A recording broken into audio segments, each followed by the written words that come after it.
नमस्कार दोस्तों, स्वागत है आपका हमारे चैनल टेल्स बाय यशु पर। यहाँ पर आपको मिलेंगी अनोखी और रोचक कहानियाँ। अगर आपको हमारी कहानियाँ पसंद आती हैं तो कृपया करके हमारी वीडियो को लाइक करें, इसको अपने दोस्तों के साथ शेयर करें और अगर आप इस चैनल पर नए हैं तो कृपया करके सब्सक्राइब करें। आपका हमारे चैनल पर विजिट करने के लिए बहुत बहुत धन्यवाद। चलिए आज की कहानी का सफर शुरू करते हैं। पिछले एपिसोड में हम सब ने सुना था कि वहाँ पर स्वाति मल्होत्रा और अनिका जब वहाँ पर आते हैं तो वो देखते हैं कि मयूर अभी भी अपने उसी शौक में था। उसे देखकर अब यहाँ पर स्वाति कहती है इसे क्या हुआ है, तो अब मयूर कहता है कि बस जीजा साले के बीच में थोड़ा बहुत मजाक चल रहा था। अब ये सुनकर अब स्वाति जब उसके पास जाती है तो बस मयूर के मुँह से इतना ही निकलता है, मेरे जीजा जी किंग है। और ये कहते हुए ही वो बेहोश हो जाता है। इधर उसे ऐसे देखकर स्वाति और अनिका दोनों ही बस हैरानी से रोहित को ही देखने लगती हैं कि आखिर मयूर को रोहित के किंग होने का सच कैसे पता चला, क्योंकि ये बात तो कोई भी नहीं जानता था कि आखिर किंग कौन है। तो मयूर को ये कैसे पता चल गया, रोहित ने ये क्या किया।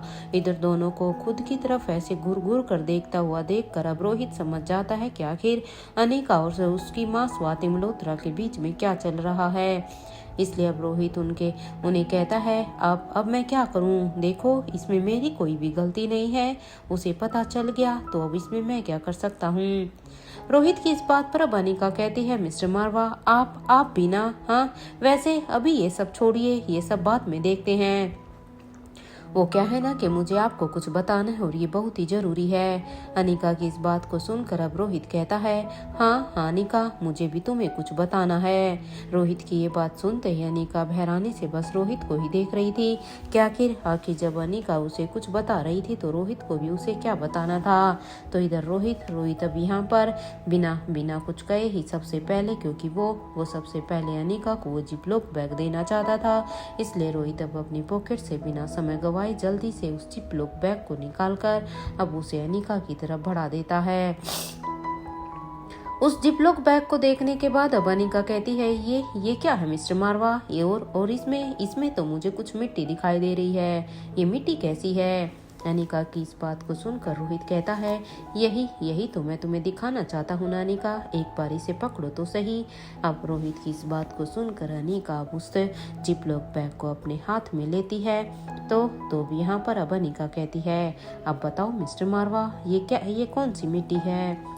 अनिका की इस बात को सुनकर अब रोहित कहता है अनिका, ये उसी जगह की मिट्टी है जहाँ से वो कॉटेज गायब हो गया था। मैंने तुम्हें बताया था ना कि किस तरह से वहाँ से देवराज गुलेरिया गायब हो गया। तो देखो मैं उम्मीद करता हूँ तुम्हें सब कुछ पता चल जाए। तुम एक बार इसका गहन अध्ययन करना, तुम इसको अपनी लैब में एक बार टेस्ट करना, इससे शायद तुम्हें कुछ हेल्प मिलेगी। ये सुनते ही अब अनिका उस प्लास्टिक के बैग को लेकर कहती है वैसे मिस्टर मारवा, क्या आप धर्मराज मारवा को मौत देंगे या फिर जिंदगी, आपने इस बारे में क्या सोचा है। अनिका की इस बात पर अब रोहित कहता है रानी अवंतिका ने उनकी मौत कैसे तय की थी। इस बात पर अब अनिका कहती है रानी अवंतिका ने तो उनकी मौत नहीं बल्कि उन्हें मौत से भी बदतर उनकी जिंदगी तय की थी। उन्होंने अपने किसी भी कमिटमेंट में उन्हें मौत का जिक्र किया ही नहीं था। वो चाहती थी कि उन्हें एक ऐसी जिंदगी मिले कि वो मौत के लिए तरसे लेकिन मौत उसके पास ही ना आए। ये सुनते ही अब रोहित कहता है उनकी मौत तो मैं तय करूंगा अनिका, वो क्या है ना कि उनके पाप का घड़ा अब भर चुका है, बहुत हो चुका है अब ये चूहे बिल्ली वाला खेल। और हाँ, उनकी मौत कैसे होगी ये मैं पहले ही तय कर चुका हूँ। रोहित की ये बात सुनते ही स्वाति मल्होत्रा भी यहाँ पर कहती है रोहित लेकिन ये तुम कैसे कर सकते हो, क्योंकि जितना मैंने राजमहल के नियम के बारे में जाना है, अगर किसी रानी की मौत धोखे से होती है तो वो ही डिसाइड करती है कि उसे मारने वाले की मौत कैसे होगी। और सभी को मानना उसकी इस बात को सभी को ही मानना होता है, स्पेशली किंग और महारानी को, क्योंकि राजमहल का ये रूल मैं जानती हूँ। और स्वाति की ये बात सुनते ही रोहित अब अनिका की तरफ ही देखता है, क्योंकि रोहित को और अनिका को पता था कि रानी अवंतिका अभी मरी नहीं जिंदा है, लेकिन ये बात अभी भी स्वाति मल्होत्रा से छिपी हुई थी। इसलिए वो अनिका की तरफ देखता है कि आखिर वो भी इस बात का क्या सवाल करे, क्या जवाब दे। तो वहीं अब अनिका भी रोहित को बस देख रही थी। अनिका अब रोहित को अब आंखों में कुछ इशारे कर रही थी। इधर उसे ऐसे देखकर अब स्वाति कहती है, तुम दोनों मुझसे कुछ छिपा रहे हो? हाँ, आंखों में क्या बातें कर रहे हो? खुलकर कहो, क्या कह रहे हो? इस बात पर अब अनिका कहती है, नहीं माँ, ऐसा कुछ भी नहीं है। हम कोई आंखों के इशारे से बातें नहीं कर रहे हैं। वैसे मिस्टर मारवा, मुझे भी पेरिस के लिए निकलना होगा, क्योंकि मुझे उस कॉलेज में जाना है और मेरा वहां पर जाना बहुत ही जरूरी है। अनिका की ये बात सुनते ही अब रोहित कहता है, हाँ अनिका, तुम निकलो, क्योंकि मुझे भी लंदन के लिए निकलना है। रोहित की ये बात सुनते ही अब अनिका कहती है, आप लंदन के लिए निकल रहे हैं मिस्टर मारवा, लेकिन वहाँ पर कुछ काम है क्या आपको? क्या मैं जान सकती हूँ कि आप लंदन क्यों जाना चाहते हैं? अनिका की इस बात पर रोहित अब अनिका को बताने ही वाला था कि तभी वो यहाँ पर अब अपने मन में ही कहता है, पता नहीं अनिका उस कॉलेज में किस मकसद से जाने वाली है। मुझे इस बारे में कुछ भी आइडिया नहीं है। वक्त आने पर मैं अनिका को सारा का सारा सच बता दूंगा, क्योंकि अगर अनिका पेरिस कॉलेज में जा रही है तो जरूर वहाँ पर भी कुछ न कुछ तो हो ही रहा होगा। इसलिए अनिका ने ऐसा डिसीजन लिया होगा। नहीं, मैं भी अनिका को ये सब बताकर परेशान नहीं कर सकता, इसलिए मैं अनिका से इसके बारे में बाद में बात करता हूँ। अभी सही समय नहीं है। इधर रोहित, जो कि अपने मन में ये सब कुछ सोच रहा था, रोहित को ऐसे अपने ख्यालों में देखकर अब अनिका कहती है, क्या हुआ मिस्टर मारवा? एनीवे, अब मैं जाऊं? अनिका की इस बात पर रोहित अब हाँ में अपना सिर हिला देता है। तो अनिका उसे कहती है, लगता है अब आपको अपनी अनिका से प्यार नहीं रहा है मिस्टर मारवा। इधर अनिका ने ये कहा ही था कि तभी ये सुनते ही इससे पहले रोहित कुछ भी करता या रिएक्ट करता कि तभी स्वाति मल्होत्रा कहती है, यहाँ पर रूम है, तुम दोनों वहाँ पर जाकर भी बातें कर सकते हो, क्योंकि मुझे लगता है अब मुझे तुम दोनों को प्राइवेसी दे देनी चाहिए। और हाँ, इन दोनों की चिंता मत करो, मैं इन्हें अच्छी तरह से संभाल लूंगी। ये सुनते ही अब रोहित अब अनिका के हाथ को पकड़कर अब उसे वहाँ पर सामने के रूम की तरफ लेकर जाने लगता है। तो वहीं अब स्वाति मल्होत्रा वो भी अब अपनी पॉकेट से अपना फ़ोन को निकालकर अब वो फ़ोन से एक नंबर को डायल कर देती है। इधर कुछ ही देर की रिंग के बाद जब सामने से हेलो की आवाज़ आती है तो अब स्वाति मल्होत्रा कहती है, तुम जितनी जल्दी हो सके अभी के अभी यहाँ पर आ जाओ, क्योंकि यहाँ तुम्हारे लिए एक इनाम है। और हाँ, इस इनाम को तुम्हें कहाँ पर रखना है इसकी लोकेशन मैं तुम्हें बता दूंगी। यहाँ पर स्वाति मल्होत्रा की इस बात पर अब उन्हें सामने से आवाज आती है, मैडम मैं आपका काम कर दूंगा। इधर ये सुनते ही अब स्वाति अपने फोन को डिस्कनेक्ट कर देती है और वो यहाँ पर मयूर, जो कि अभी वहीं पर बेहोश पड़ा हुआ था, उसे उठाकर अब आउट हाउस से अब उसे बाहर निकालकर उसे वहां पर पार्किंग में खड़ी गुलेरिया हाउस की गाड़ी की तरफ लेकर जाती है। हालांकि स्वाति के लिए ये थोड़ा सा मुश्किल था, लेकिन वो मयूर के एक हाथ को अपने कंधों पर रखते हुए उसे थोड़ा सा सहारा देते हुए ही ऐसे धीरे धीरे उस गाड़ी तक तो लेकर चली गई थी। और अब वो यहाँ पर बड़ी मुश्किल से अब उसकी पैसेंजर सीट की खिड़की को खोलकर मयूर को भी यहाँ पर पैसेंजर सीट की खिड़की पर बिठा देती है। और क्योंकि अब यहाँ पर कोई और गाड़ी को ड्राइव करने वाला नहीं था, इसलिए स्वाति मल्होत्रा अब यहाँ पर खुद ही ड्राइविंग सीट पर जाकर बैठ जाती है और वो भी इस गाड़ी को गुलेरिया हाउस की तरफ बढ़ा देती है। एक तरफ जहाँ स्वाति गुलेरिया हाउस के लिए निकल चुकी थी, तो वहीं एक लोकेशन पर बने हुए एक घर में यहाँ पर अरुण कोटी भास्कर अभी अपनी गाड़ी को पार्क करते हैं। और जब वो गाड़ी को पार्क करने के बाद अब वो यहाँ गाड़ी से बाहर निकल कर अब अपने घर की तरफ जाने लगते हैं। इधर अरुण जैसे ही उस घर के दरवाजे को खोलते हैं तो सामने सोफे पर अपने बेटे को सोता हुआ देखकर अब अरुण अब अपने मन में कहते हैं, कितना इंतजार किया है मैंने और इस घर ने तुम्हारे आने का कितना इंतजार किया है। इधर अपने मन में ये सब सोचकर अब वो यहाँ पर निखिल के पास जाकर बैठ जाते हैं। और वो क्योंकि वो खुद एक पिता थे, वो अपने आप को रोक नहीं पाते और अब वो अपने हाथ को निखिल के सिर पर फेरते हुए ही कहते हैं, थक गए हो ना तुम, मैं समझ सकता हूँ बेटा, तुम्हारे पापा सिर्फ तुम्हें प्रोटेक्ट करने के लिए ही तुम्हें खुद से दूर किए हुए थे, क्योंकि मैं बस अपने बेटे को जिंदा देखना चाहता था। मैं बस तुम्हें प्रोटेक्ट कर रहा था। अब तुम इस घर में आ गए हो, अब इस घर की बहू भी बहुत जल्द ही यहाँ पर आ जाएगी। मुझे तुम्हारी पसंद पर पूरा भरोसा है निखिल, मैं अच्छी तरह से जानता हूँ, मुझसे कुछ भी छिपा हुआ नहीं है। इधर कुछ देर तक वहाँ बैठकर अब वो यहाँ पर मानो अपने मन ही मन में ये प्रॉमिस कर रहा था और यहाँ पर कुछ समय अपने बेटे के साथ बैठकर, हालांकि निखिल अभी सो रहा था, अब वो फ्रेश होने के लिए अपने रूम की तरफ जाने लगता है। तो इधर दूसरी तरफ मल्होत्रा हाउस में यहाँ पर अंजलि मामी भी अब तक फ्रेश होकर किचन में आ जाती है और वो भी यहाँ पर सभी के लिए ब्रेकफास्ट प्रिपेयर करने लगती है। इधर अंजलि मामी जब ब्रेकफास्ट बना रही थी तो वो जब टाइम की तरफ देखती है तो वो अब अपने मन में सोचती है, अरे आज तो काफी लेट हो गया है, मुझे क्रिश को अब जगाना चाहिए, कितना सोएगा ये लड़का। यही सोचकर अब वो क्रिश के रूम की तरफ जाने लगती है और वो अभी हॉल में ही पहुंची ही थी कि तभी उसकी नज़र सामने से आ रहे किशन मामा पर जाती है। इधर किशन मामा जो कि परेशान नजर आ रहे थे, किशन मामा को देखकर अब अंजलि मामी कहती है, किशन क्या हुआ है, सब ठीक तो है ना, तुम मुझे काफी परेशान नजर आ रहे हो, क्या कुछ हुआ है। और ये कहते हुए ही अंजलि मामी भी यहाँ पर सबसे पहले जग में से पानी को गिलास में डाल रही थी और अब वो पानी को किशन मामा की तरफ बढ़ाते हुए ही कहती है, अब तो बताओ किशन क्या हुआ है। इधर किशन मामा जो कि अब ये सब सुनकर वहीं सोफे पर ही बैठ जाते हैं और वो अंजलि मामी के हाथ से अब उस पानी को लेकर वो एक ही घूंट में उस सारे के सारे पानी को पीकर अब गिलास को यहाँ पर टेबल पर रख देते हैं। इधर अंजलि मामी बस यहाँ पर किशन के बोलने का ही इंतजार कर रही थी। तो कुछ समय के गैप के बाद अब किशन मामा कहते हैं, अंजलि समझ में नहीं आ रहा है कि आखिर पापा कहाँ चले गए हैं।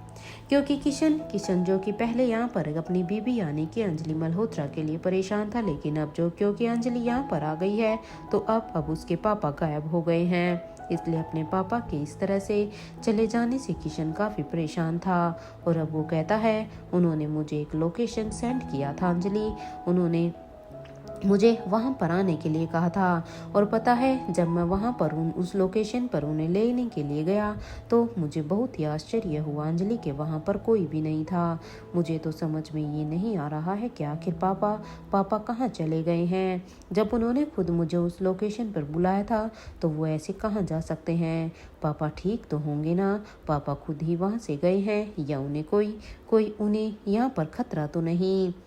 इधर किशन मामा जो कि अपने पापा को लेकर काफी परेशान हो रहे थे तो किशन की ये बात सुनते ही अब अंजलि मामी अब अपने मन में ही सोचती है, तुम्हारे पापा वहीं पर ही हैं जहां पर उन्हें होना चाहिए, क्योंकि वो जो डिजर्व करते हैं वो बस अब उसी के पास ही हैं। इधर खुद के इमोशंस को कंट्रोल करते हुए ही लेकिन अब अंजलि मामी कहती है, किशन हो सकता है कि उन्हें कुछ काम आ गया हो, मेरे ख्याल से अब हमें उनके मैसेज का ही वेट करना चाहिए, क्योंकि देखो हो ना हो अगर वो वहाँ से खुद गए हैं तो वो जरूर तुम्हें कोई ना कोई तो मैसेज करेंगे ही। वैसे भी वो कोई बच्चे तो नहीं है ना, हाँ जो वो कहीं गुम हो जाएंगे।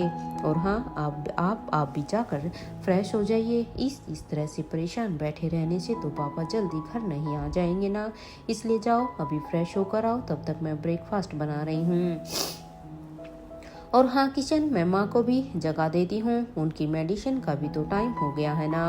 अंजलि की ये बात सुनते ही अब किशन मामा के चेहरे पर एक स्माइल आ जाती है, क्योंकि अंजलि की ये बातें सुनकर उन्हें सच में थोड़ी सी सांत्वना आती है तो कि सच में उसके पापा उसे मैसेज खुद ब खुद ही कर लेंगे। और अब वो यहाँ पर फ्रेश होने के लिए अपने रूम की तरफ चले जाते हैं।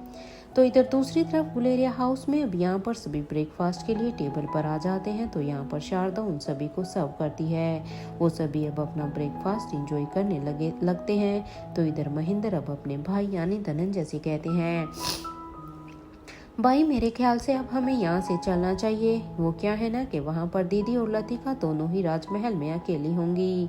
ये सुनते ही यहाँ पर राजीव कहता है, अरे अरे ओमकार और प्रीति की शादी होने वाली है ना, तो तब तक तुम दोनों यहीं पर ही रुक जाओ, क्योंकि अगर तुम दोनों यहाँ से जाओगे तो फिर तुम्हें शादी के लिए भी तो आना ही होगा।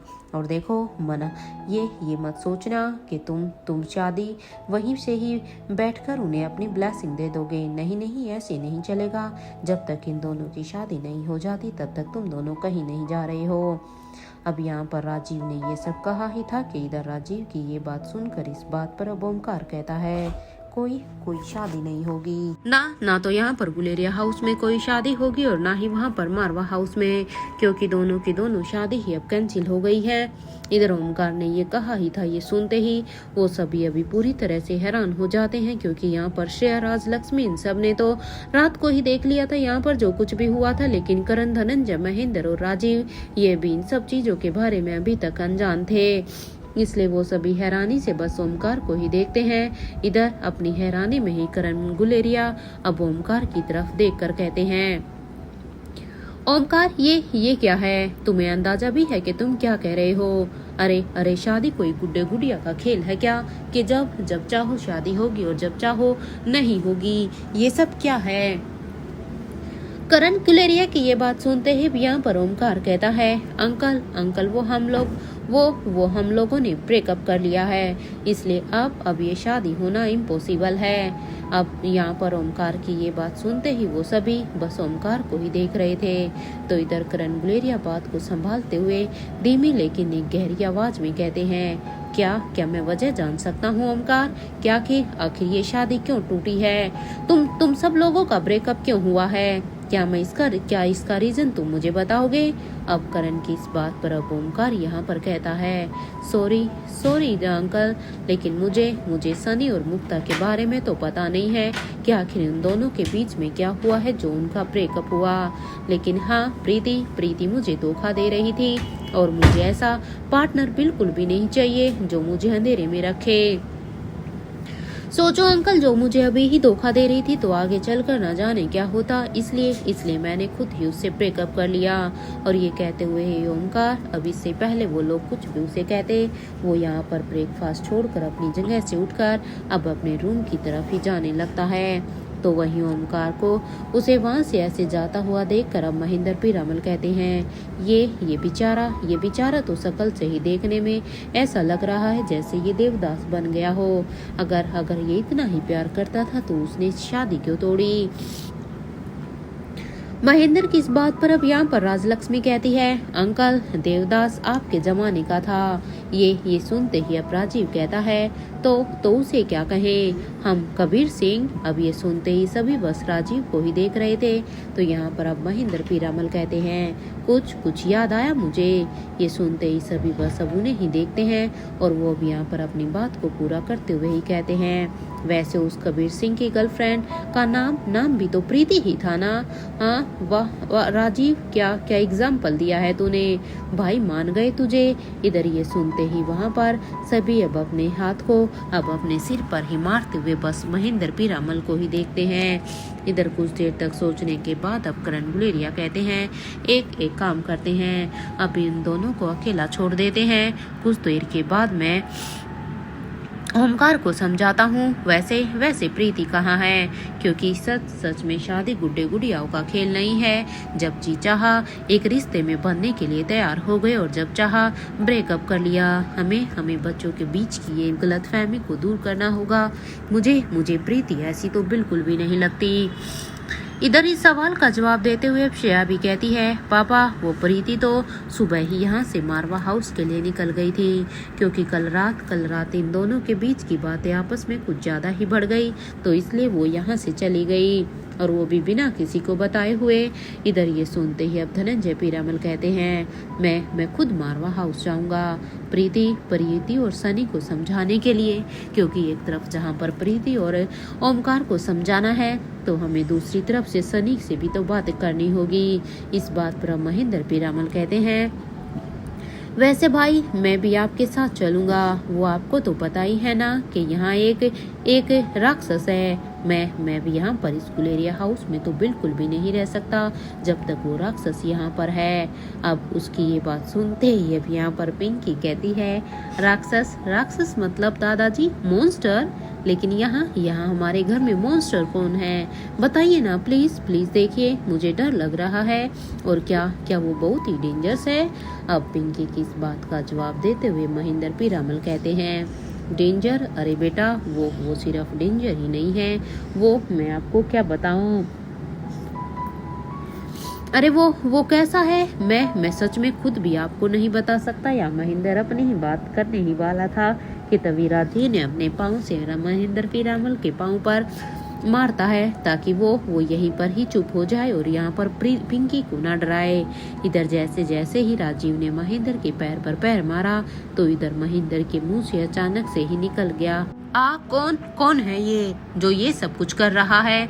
इधर ही महेंद्र की इस बात पर अब राजीव कहता है, तुम बच्चों को डराना बंद करो महेंद्र, हमेशा बकवास करते रहते हो। पता नहीं तुम्हारे इस दिमाग में ऐसी बातें आती कहाँ हैं। वैसे श्रेया पापा कहीं दिखाई नहीं दे रहे हैं। क्या तुम्हें पता है कि वो कहाँ पर हैं? आज वो अभी ब्रेकफास्ट पर भी नहीं आए हैं। इस बात पर अब श्रेया कहती है, हाँ मुझे इस बात का कोई भी आइडिया नहीं है। मैं सुबह उन्हें जगाने के लिए उनके कमरे में गई थी लेकिन उस रूम में तो कोई भी नहीं था। वो मुझे वहाँ पर उसके रूम में नहीं मिले।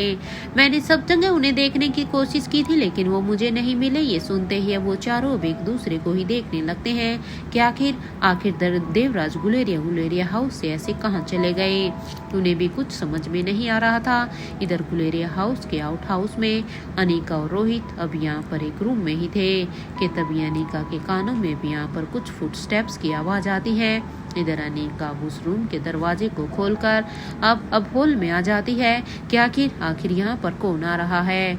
जैसे ही अनीका हॉल में आती है तो वो देखती है कि कोई यशवंत मल्होत्रा को लेकर जा रहा था।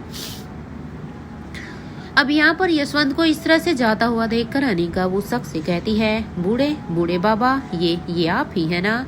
वैसे आप इन्हें कहाँ पर लेकर जा रहे हैं? क्योंकि अनीका ने पीछे से जब उस शख्स को देखा तो वो उन्हें पहचानते हुए उन्हें बूढ़े बाबा यानी कि राघव ही समझती है। अब यहाँ पर अनीका की इस बात को सुनकर अब बूढ़े बाबा पीछे की तरफ पलटते हैं और कहते हैं, मैडम ने जो मुझे कहा है अनीका मैं बस वही कर रहा हूँ। मैं उनके इंस्ट्रक्शन को ही फॉलो कर रहा हूँ। मैडम ने ही मुझे इन्हें यहाँ से लेकर जाने के लिए कहा है। राघव की ये बात सुनते ही अब अनीका कहती है, ठीक है बूढ़े बाबा फिर आप जाइए, मैं आपको नहीं रोकूंगी। अनीका की ये बात सुनते ही बूढ़े बाबा भी यशवंत को वहां से लेकर जाने लगता है। तो वहीं अनीका भी यहाँ पर किचन में आकर कहती है, मैं मिस्टर मारवा मुझे भूख लगी है। ये सुनते ही रोहित भी कहता है, अनीका रूम में कबर्ड में तुम्हारे लिए कुछ रखा है, प्लीज जाकर देखो। अब रोहित की ये बात सुनते ही अनीका कहती है, ओके। और ये कहते हुए वो उस रूम में चली जाती है। तो वो जैसे अपने रूम में आने के बाद वो उस कबर्ड को खोलती है तो उसमें यहाँ पर एक गिफ्ट बॉक्स रखा हुआ था। अब अपनी कबर्ड में गिफ्ट बॉक्स को देखकर अब यहाँ पर अनीका जल्दी से अब उस बॉक्स को अब अपने हाथों में उठाकर अब उसे वहाँ पर उससे बाहर निकालती और अब उसे अनपैक करने में लग जाती है। और जैसे ही अनीका ने उस बॉक्स को ओपन किया तो उसके अंदर यहाँ पर एक रेड कलर की साड़ी थी और साथ के साथ उसकी मैचिंग की ज्वेलरीज भी थी और साथ ही साथ उस बॉक्स के अंदर एक और छोटा सा बॉक्स था। जब अनीका ने उस दूसरे बॉक्स की पर उसकी नजर गई तो जैसे अब उस बॉक्स को भी वो खोलती है तो उसमें अब यहाँ पर उसकी ड्रेस से मैचिंग ही हील्स थी।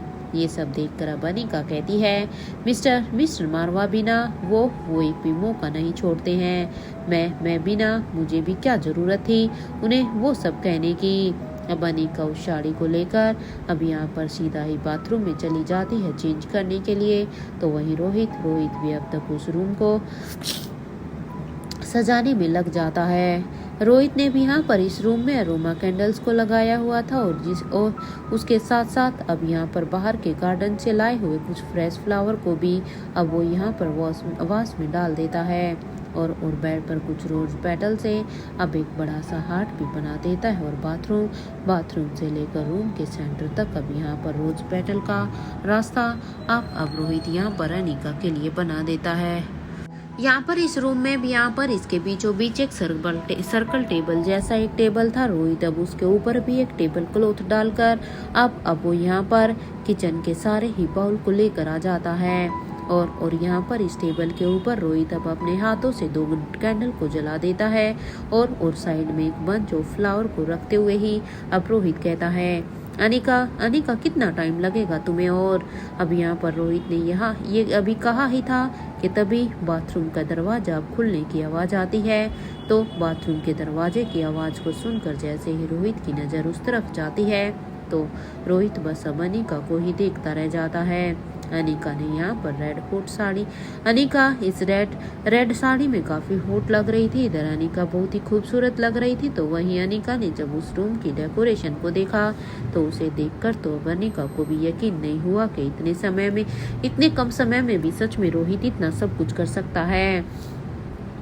इसलिए उस सारी की सारी डेकोरेशन को देखने के बाद अब वो यहाँ पर रोहित को एक इम्प्रेसिव लुक देती है। और अब अपनी साड़ी को थोड़ा सा ऊपर उठाकर अब वो यहाँ पर रूम में लगे हुए मिरर के पास जाकर अब ड्रेसिंग मिरर के सामने बैठ जाती है। और जब अनिका मिरर में देखती है तो उसे रोहित साफ साफ दिखाई देता है, जो कि बस अनिका को ही देख रहा था। इधर रोहित की नज़रों को इस तरह से पढ़कर अब अनिका का चेहरा अब ब्लश करने लगता है। और लेकिन अब फिर भी वो यहाँ पर रोहित को बिना कुछ कहे ही अब अपने बालों को सेट करने लगती है। और वो अपने बालों का अब यहाँ पर एक बन बनाने ही वाली थी कि तभी अब रोहित यहाँ पर कहता है, अपने बालों को खुला ही छोड़ दो ना अनिका। ओपन हेयर सच में तुम्हारे ऊपर बहुत ही अच्छे लगते हैं। इधर रोहित की ये बात सुनते ही अनिका भी यहाँ पर अब अपने बालों को अब ओपन हेयर स्टाइल बनाती है। अब वो बन बनाने का आइडिया कैंसिल कर देती है। और साथ के साथ अब वो यहाँ पर मैचिंग ज्वेलरी भी पहनने लगती है। इधर कुछ ही देर के बाद जब अनिका पूरी तरह से रेडी हो जाती है तो जब अनिका अपने मांग में सिंदूर लगाने ही वाली थी कि तभी अब रोहित उसे रोकते हुए ही कहता है, 1 मिनट अनिका। इधर रोहित की ये बात सुनकर अनिका अब रोहित को हैरानी से देखने लगती है। और वो अब यहाँ पर अपनी आंखों के इशारे से अब रोहित से कहती है, क्या हुआ है मिस्टर मारवा, आपने मुझे क्यों रोका? इधर अनिका के इस इशारे को देखकर अब रोहित अब यहाँ पर बिना कोई भी शब्द बोले अब चुपचाप अपनी जगह से उठकर खड़ा हो जाता है। और अब वो अनिका के पास जाने लगता है। अनिका के पास जाकर अब वो यहाँ पर अब उसके हाथ से वो सिंदूर को ले लेता है जिसे अनिका खुद अपनी मांग में डालने वाली थी। और उस सिंदूर को लेकर अब वो उसकी मांग में उस सिंदूर को लगाते हुए ही कहता है, ये तो मेरा हक है ना अनिका, इसलिए तुम ये काम कैसे कर सकती हो? रोहित की ये बात सुनते ही अनिका अब अपनी जगह पर उठकर कहती है, वैसे मिस्टर मारवा, इतनी जल्दी आपने इतना सब कुछ तैयार कर दिया, क्वाइट इम्प्रेसिव मानना पड़ेगा। इस बात पर अब रोहित कहता है, आर यू श्योर, मतलब कि मेरी मेहनत रंग लाई अनिका, क्या मैं ये समझूं? रोहित की ये बात सुनते ही अब अनिका हाँ में अपने सिर को हिला देती है। तो वहीं रोहित अब साइड में रखे हुए म्यूजिक सिस्टम को अब अपने फ़ोन से कनेक्ट कर देता है। और उसमें भी यहाँ पर वो एक गाने को प्ले कर देता है, बाहों के दरमियाँ 2 प्यार मिल रहे हैं। उसने यहाँ पर इस म्यूजिक को काफी स्लो आवाज में इसे चलाया हुआ था ताकि यहाँ पर अनिका और रोहित तक के कानों तक ही इस म्यूजिक की धुन जाए। तो इस म्यूजिक को प्ले करने के बाद वो भी यहाँ पर अनिका के सामने अपने घुटने पर बैठकर अब वो अपने हाथों को अनिका के सामने करते हुए अब यहाँ पर अनिका को डांस करने के लिए कहता है। इधर अनिका ने जैसे ही रोहित के हाथ को अपनी तरफ बढ़ा हुआ देखा तो अनिका भी बिना कुछ सोचे ही जल्दी से अपने हाथ को रोहित के हाथ में रखते हुए हाँ में अपने सिर को हिला देती है। इधर अनिका का हाथ अपने हाथ में आते ही यहाँ पर रोहित भी यहाँ पर जल्दी से अपनी जगह पर खड़ा हो जाता है। और अब रोहित और अनिका दोनों के बीच में अब यहाँ पर डांस शुरू हो जाता है। वो दोनों यहाँ पर म्यूजिक की धुन पर एक दूसरे के साथ कपल डांस करते हैं। और वो दोनों इस कपल डांस में कहीं एक दूसरे में ही खो जाते हैं। इधर जैसे ही यहाँ पर ये गाना पूरा हुआ तो अब यहाँ पर उनका डांस भी इस गाने के साथ पूरा होता है। तो इधर रोहित अब अनिका को यहाँ पर एक फोरहेड किस करता है।